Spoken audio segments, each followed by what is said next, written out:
Welcome back to the Assyrian Labyrinth, everyone, and today we're diving into an event from the world of Krapopolis. I wouldn't really say world, more like time, and that actually works a lot better. Set during the dawn of civilization, a semi-divine family tries to navigate divine mischief, human politics, and the forces that want to destroy them, mostly nature, and you guessed it, other humans. We kick things off with the development of a new city, the titular Krapopolis. And already we see the formation of an independent press, unfortunately, in all of its forms. Vases! Morning vases! Be the first to see the drawings of stuff that just happened! Or didn't! News, gossip, propaganda, up to you! It's on the vases! Yeah, this was probably a bad sign for the future. Ignorance really is bliss, until it kills you. So, it turns out that this king, named Tyrannis, honestly, why name him that? Gets called down to the gates by his sister, a giant. Well, technically a cyclops, clearly, because she has one fake eye. And, well, what do you think he finds when he gets down there? Oh, nothing much. Just a flaming skull. What the heck?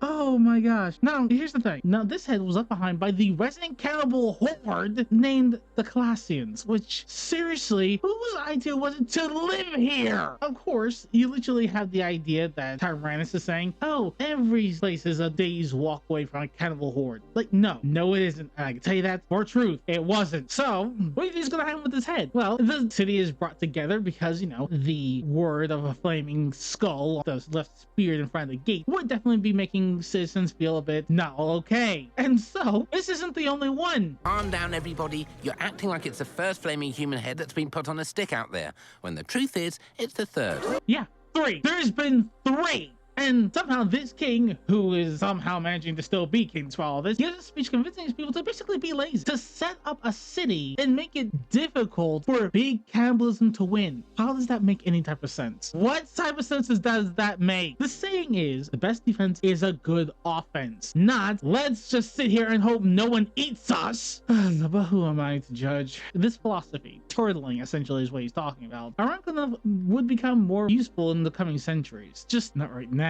Oh, and here's a little bit of a tidbit. So while they are investigating about this flaming skull, a goddess and some weird hybrid creature called a manticore arrives at the city gates to greet their children. Goddess on a monster, coming in hot! Yes, these two bang and produce some very unusual offspring. You have the weak but clever Tyrannis, who I already want to just send it to Tartarus. You have the stubborn but stupid Stoop, which she's probably a lot smarter than she actually looks, but just most simplistic way to deal with the situation is just Hulk smash. Hulk! Smash! And some fish guy named Hippocampus. You challenge me, mortal? A god of Olympus? Really? Hippocampus? I mean, I get he's a fish, but come on, did they really need to name him after a sea creature? Especially Poseidon's prized sea creatures? Come on, he's the hippocampi for everything. Well, technically guarding Atlantis. Oh gosh. Regardless, the parents are here because their children have started one of these newfangled cities. And, well, gods and monsters have always been intrigued by that sort of thing, especially given the benefits they could provide. Oh, and so wouldn't you know it, someone immediately gets turned to a snake for mistaking Deliria with Demeter. We love what you've done with spring. That is Demeter. Snake! I swear, the guy's even trying at this point. I mean, come on, snakes. Ugh. And of course, that leads into this. You still can't die, right, Mum? Of course I can't die! I'm a goddess! What kind of idiot are you? Which, to be entirely honest, which isn't totally accurate. Gods can die. Staying dead is another matter entirely. Let's just ask Ares about the year he spent in a bronze jar. I mean, I'm not even joking. It's hilarious. So, after the parental invasion, Stoop and Tyrannis sit down to breakfast and discuss the current situation. The cannibal horde. When out of nowhere, there's an explosion, and Hippocampus comes out covered in the pieces of his lab assistants. I've done it! I made an explosion on purpose, kind of! It only took 3 kinds of powder and 2 assistants. Are you kidding me? Oh, great. Mortals figuring out how to destroy their enemies from a distance. When you think about it, a primitive bomb during this time is a massive game changer. If they can get enough powder, there's virtually no stopping them. Well, unless the gods intervene, but they're either too busy being drunk or messing around to care. But Tyrannis, rather than seeing the military applications of this, how this could actually help to protect the city, like Stoop is, Tyrannis is more concerned about creating written language Now, don't get me wrong, it is important, but maybe taking care of the cannibals first would be a better idea, given the fact that if not, they will eat your people. But hey, details apparently. And of course, while they're having this discussion, the goddess Deliria arrives in order to, well, just show up. Prepare to disappoint the goddess Deliria. Why is there a slab of wood here? It's a door. Turn the knob. There was no wood slab here yesterday. Turn the knob. I don't know what a knob is. Mom, reach down And, yeah, that's God for you. If they're not screwing around, they're literally destroying everything in their path. Speaking of which, we fast forward a bit, and Deliria basically demands a temple to be built in her honor. You know, because deities protect cities in exchange for worship. Basically, their version of a nuclear deterrent. It's actually pretty effective, too. Yet, while that's happening, Hippocampus is just a few steps away from creating something that can seriously harm a god. But we'll get back to that later. Meanwhile, Stoop and Hippocampus are ready for action. So they come up with a classic Greek move. Or maybe it's just their move? Honestly, someone should check the dates. Anyway, they built a Trojan horse.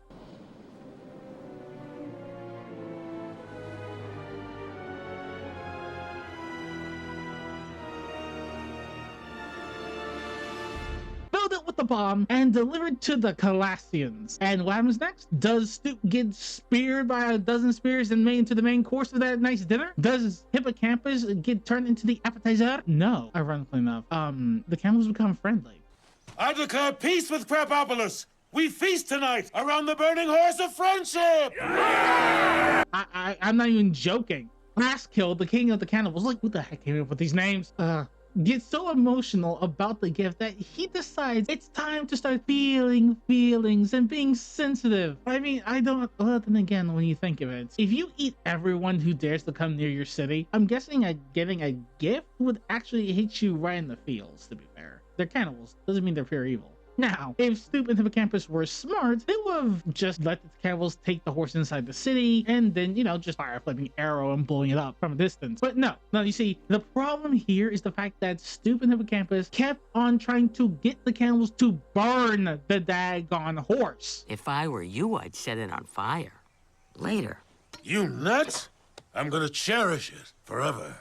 You're that sure there aren't dudes in it? May as well set it on fire. Later. So they get all caught up in the cannibals' gratitude and also feeling guilty because the cannibals were bringing out their oldest elders and their children to be closest to the wooden horse when they actually did decide to burn it, which leads to a weird fight to escape in which both sides are blubbering and crying basically about how much assholes they are and how bad they feel about this whole situation, that it escalates into a full-scale war between the two cities as a result. I mean, come on.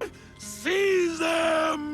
No! Don't resist! We have to! You're terrible people! We know that now! You guys are good dancers!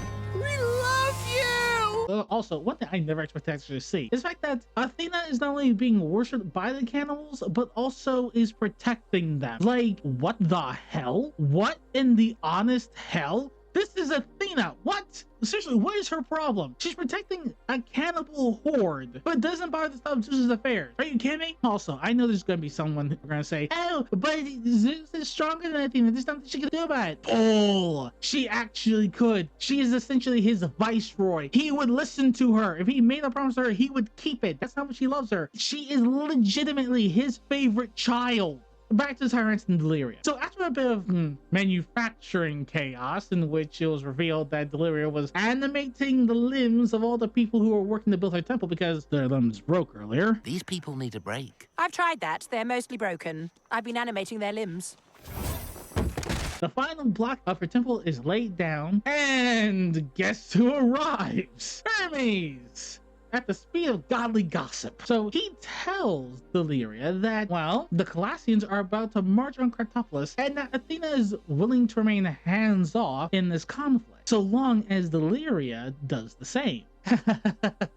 Let's be honest here. You cannot trust an Olympian as far as they can throw a rock, and believe me, they can throw rocks pretty daggone far. So this whole hands-off deal, that is total BS. And of course, when hearing that Deliria is willing to be hands-off on the whole situation, Tyrannis confronts her about it, and the real stakes hit home. Deliria, being a goddess, is more concerned about her immortal family than the mortal one. Let's be entirely honest, this is the immortal family that abused her, that threw her out of Olympus, that made her feel worthless, that literally made her lose majority of her power, and is now living on the earth as a result. But her mortal family, while not as powerful, is still willing to put up with her and actually willing to support her, even though, let's be entirely honest, she still is a witch. You'd let your entire family die to boost your Olympian social status? My mortal family. You die no matter what. And to be entirely honest, that's pretty daggone cold. That's the fact that Schlub also wants to abandon civilization because of this upcoming battle. And frankly, Tyrannis just gives them both a well-deserved chewing out, to be entirely honest. So, the people of Krapopolis, the farmers, the mason workers, and everyone else who's actually in Krapopolis gather together, getting their weapons, and oh my gosh, are you kidding me?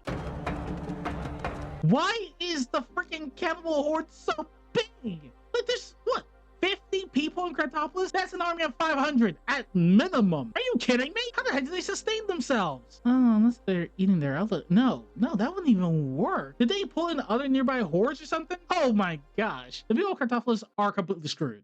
We are so boned. Yeah.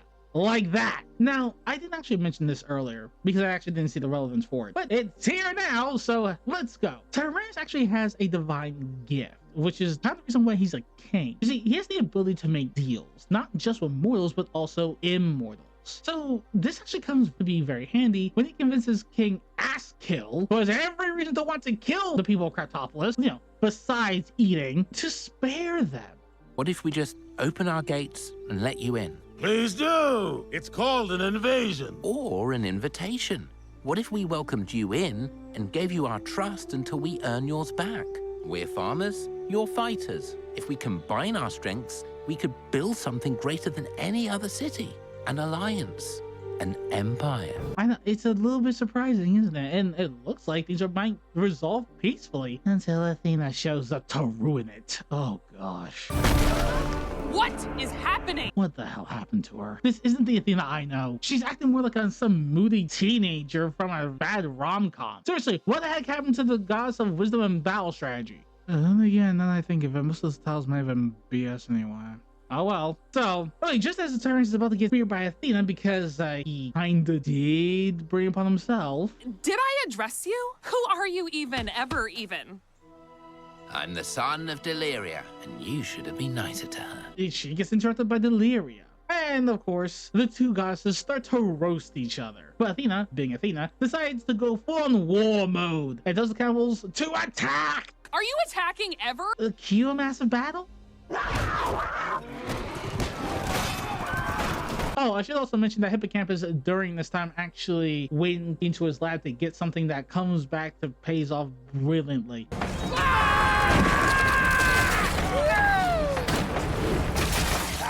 And he's just going across the battlefield. It may not win the battle, but it looks freaking cool. Eventually, Athena decides to escalate things further than they should be because, you know, the armies are being turned to snakes, as you saw. And, she actually tries to take a swipe at Deliria, which is the worst thing you could do if you're another Olympian. Never swipe at another Olympian unless you're prepared to kill them, which, again, you can't actually kill them. It's very hard to keep them dead. And, well, basically the two engage in a fight.